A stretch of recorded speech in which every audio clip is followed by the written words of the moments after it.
G'day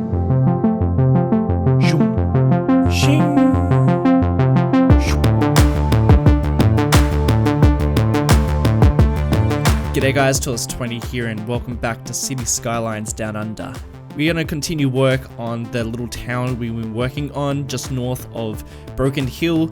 Of course not the real Broken Hill, but the fictional Broken Hill that I am basing on Broken Hill, but not this build, if that makes sense. This build is totally based on a couple of small towns that I drove through a couple of months ago on my way to the snowy mountains. In particular, this town is based off Breadbow, which you're seeing right now in some cinematics, and I'm going to be taking quite a lot of ideas from this fly and from Google Maps to build this little area. Now, we worked on the last episode, the main layout for this town, but in this episode we're going to be working on this train line that really caught my eye as I drove over it. So at first I wasn't going to pull over to Breadbow, but when I crossed this abandoned train line, I just had to pull over and find out a little bit more. And I'm really glad I did, because as I was flying around, I noticed this really cool train station that was hidden towards the back of Breadbow. It was so intriguing, I was very interested in it, so I had to fly around it quite a bit just to get a bit better idea of what it was actually used for, and to speculate and to sort of figure out what the hell this train line is in the first place, because I'd never even heard about it before. I've since done some research and found out that this line was established in the late 1800s, and it served quite a lot of different purposes, mainly as freight, but also in its later years as a passenger train service. However, it was closed in the 80s and has only been used sporadically for some passenger services, but not for a really long time. It's been unused for quite a long time now, and it's mainly due to these old wooden bridges that stretch over a lot of these areas, because there's quite a lot of rivers around here, so and they're just old bridges, can no longer hold big old trains anymore. So until they actually restore those bridges or find better use for this train line, it doesn't look like this train line is going to be reopened anytime soon. But that's fine by me, because I friggin' love old abandoned train lines, especially if they're abandoned. And this one in particular really made for some inspiration for my Broken Hill map. I figured it would be perfect to stretch this along an area that I built a couple of months ago, which was already an abandoned train line. As you can tell, I do really love these things. So yeah, this is me kind of extending that. So you can tell that I'm really working on actually building this thing to pretty much exactly how it looks. I am pretty much following all the drone footage that I took and bits and pieces from Google Earth, just to get a bit of an idea of the full-on structure of this thing. And you know, that was the whole story behind the real Breadbow station, the real train line that stretches up and down here. However, you know, this is like a totally fictional place. I'd love your imagination on this one, guys. If you have any ideas for this history for the train line, do hit me up in the comments so I can include it with the story of this whole area, because at the moment it doesn't really have any story. It's abandoned train line. I'm sort of thinking that it would have some sort of connection to the mine that I built so many months ago. It's been ages since I've worked on that mine, but there is a mine within this area, this ore mine, and it's massive. There's also an abandoned bridge and tunnel. I'll leave a link to that video if you haven't seen it, but that also is around this area. So there's quite a lot of abandoned lines already around here. So maybe it's just connected to that whole industrial area story anyway, but who knows. I know there's some people who are probably itching to tell me what they think this whole line is for. Also, what I'm working on, I'll be working on some farms that are going to be situated around here. There's quite a lot of farms that kind of run up and down these mountains that I wanted to include. And what I've been working on at the moment is this platform, and this platform is very much being overtaken by a lot of the environment, lots of these grass tufts coming up and quite dirty, and it was probably never much of a station to begin with, because Breadbow isn't like a particularly big town. It never was much of a big town, so there wasn't really much of a need to create a big station. Instead, there's this station that seems to be just wedged into this hillside, and it's almost like they've just, formed it once when they created the train line and just sort of like sliced the hill in half, which is quite cool because it's quite an interesting station to begin with. It's kind of like this natural station that, is being created almost organically, but not, if that makes sense. So I managed to create something very similar using these networks. I use these networks for everything. They're so useful for so many different projects. And I think that turned out pretty cool.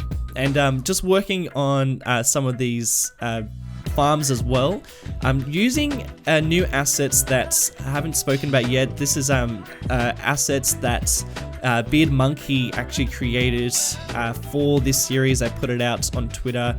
If anybody would be interested to create some barbed wire fence, and luckily enough he jumped on and said that he'd already started making these barbed wire fences and didn't really finish it, and he quickly whipped it up in a matter of hours, which was amazing. So thank you so much. He's amazing. He does amazing assets and props for all of us, so massively appreciative. This is something that I really needed for the Australian series, because barbed wire fencing is just everywhere. It is our go-to fence line, so it's sort of essential that I do actually have something like this, because no other fences really seem to match the Australian feel. So that worked really nicely. They're actually on the Steam Workshop at the moment. I've left a link in the description. Just remind me if I haven't, but I will do it. I will. What I'm doing right now is I'm just working on the train line, trying to create this overgrown, abandoned look, and just using a whole bunch of different decals and these grass tufts, which work really nicely to create that feel.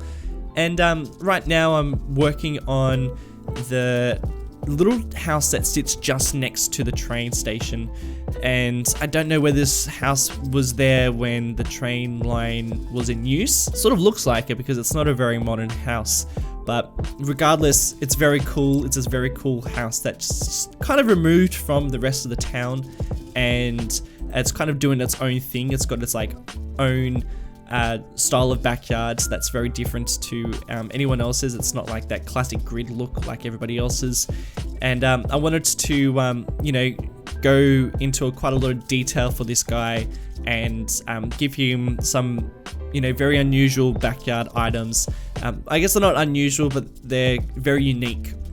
So for instance, there's quite a lot of, building resources as well, because obviously this family, the people who live here, pretty much have to work. If anything goes wrong, they fix it themselves, or if they're building something, if maybe it's part of their job, but they have a lot of building materials just to take care of any of those things.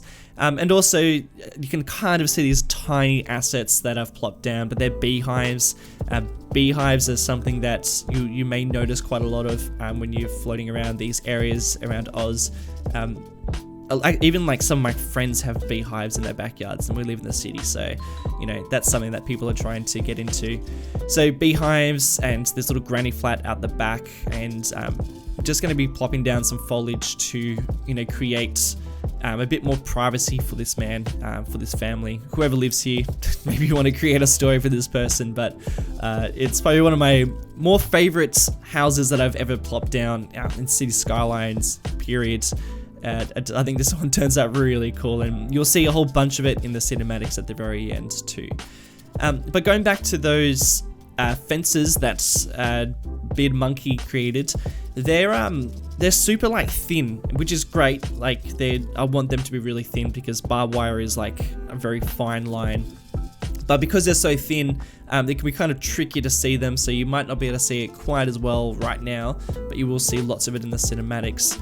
But they also the reason why I like them being so thin is they create like a very hidden barrier between, one side of the fence to the other, and quite often one side of the fence will be very different to the other side, and that's because like one person looks after one side of the fence and the other person looks after the other, and whether or not like for instance, there's a house here, so they're looking after the house grounds, but then outside of the house grounds is nature, and nature looks after nature. So immediately where the fence stops, then that starts something else. You know what I mean?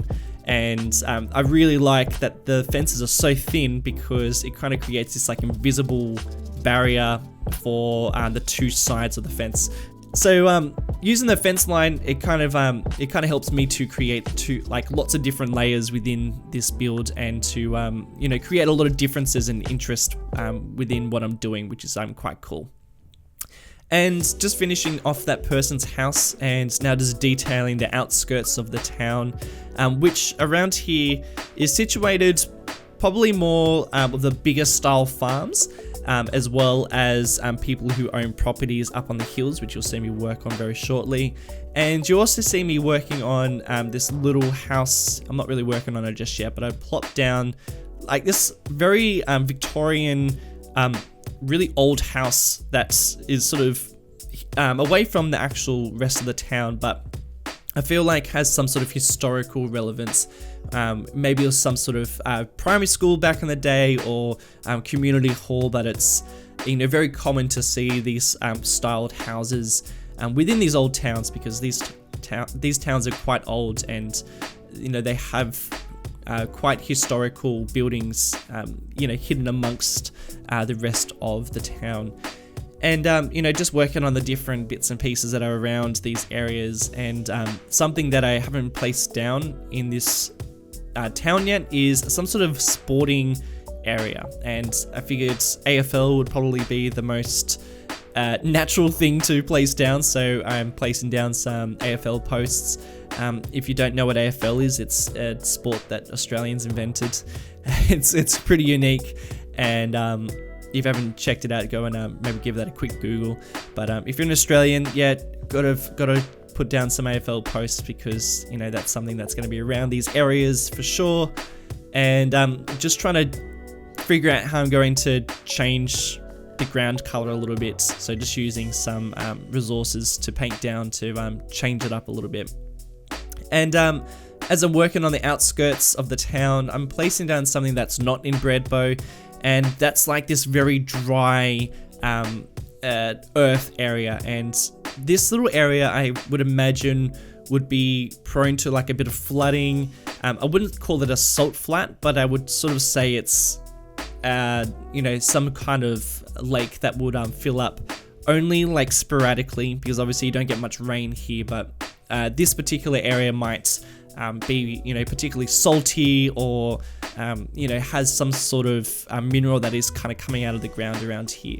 And this is very common around Australia. There are so many places around these small towns and just around the natural areas around Australia where you get these like salty flats, and Australia is just the most ridiculously dry country. Not where I am right now in Sydney, but as soon as you get like 3-4 hours out of the city, away from the coastline, it just becomes a desert. Like it gets really dry. So it's quite important to plop down some things like that. And now starting to work on some of these houses that sit up on this hill. This would be a great place to live, I think. This person obviously has quite a bit of cash. He's a farmer who is situated up on this hillside, quite a modern house. I wanted to put a little bit of detail. And this house is quite cool because it sits up so high on this hillside. It looks over all of Breadbow. You can even see some of Broken Hill from up here. It's quite a high up house, and I think it'd be such a great place to be situated. There's so many of these type of houses around Australia, even within these small towns, you have these towns that are so small and almost the same style of housing, and then, you know, you kind of go out into the countryside, and every now and again you just see some of these big houses that sit up on these hillsides, and you know, they might own a massive property of farmland, or it might even just be like some sort of holiday house. I know, like, it sounds kind of strange to have a holiday house in the countryside, but a lot of people who live in Sydney will have a holiday house that is just out of the city. It doesn't have to be on the beach side. And you actually just saw me grab a cluster of pre-plopped down trees using Move It. I do that a lot in this series because the Australian environment the Australian natural environment is so unique. Like all around the world, their environment's very unique, but particularly in this series, I'm focusing on the Australian environment as well. It took me ages to figure out exactly how I'm going to make the trees look around this area, so I really wanted to make sure that I actually keep the same style going, and that all the tree lines look, you know, like an Australian tree line, with all the foliage below it and all the small bushes and then the tall gum trees and the variety of trees that we have in Australia. I wanted to make sure I get that in everywhere I build. So, you know, kind of important that I grab the pre-made ones was something that I made sure of when I first started off this series. And that's probably why you see so much of the natural environment within the cinematics of this build, and why I focus so heavily on the natural features. And plus, like, when I build any of my other series, like, I don't really know exactly how that environment looks. Cities, I can go into a lot of detail, but the environment's kind of really tricky. But Australian environment, like, I pretty much, I know what's going on there. And speaking of the environment, last little bit of the build, I am just kind of working on this very dry lake, because we are in the deserts. Like I said, very little water actually reaches these areas, and a lot of these areas are in droughts for many months of the year, if not all of them, which is really sad. But, you know, it's kind of important that I capture that by creating this very dry lake. Just trying to work on the different textures and create like a muddy ground texture, and then as it sort of goes out of the riverbank, it goes back to that dry earth. And just detailing this little area, because I'm going to be placing down this very unique wooden bridge. And just like the wooden bridge I was talking about, this train line has a lot of these wooden bridges that pretty much restrict this train line from operating anymore. I mean, this was built in the 1800s, and many of these bridges haven't been restored since. But guys, that is pretty much it. I've managed to actually record this entire episode without any breaks, which is an absolute record for me. But I hope you've been enjoying this project so far. We've got one more episode to come, which will be continuing this train line through some more environmental areas, some valleys and some hills, and even working on like a much bigger bridge, which I'll be going into quite a lot of detail with. If you have enjoyed this episode, don't forget to leave some nice feedback, and even rating up this video helps out my channel a hell of a lot. But guys, thank you for watching, and I'll see you in the next one. See you later.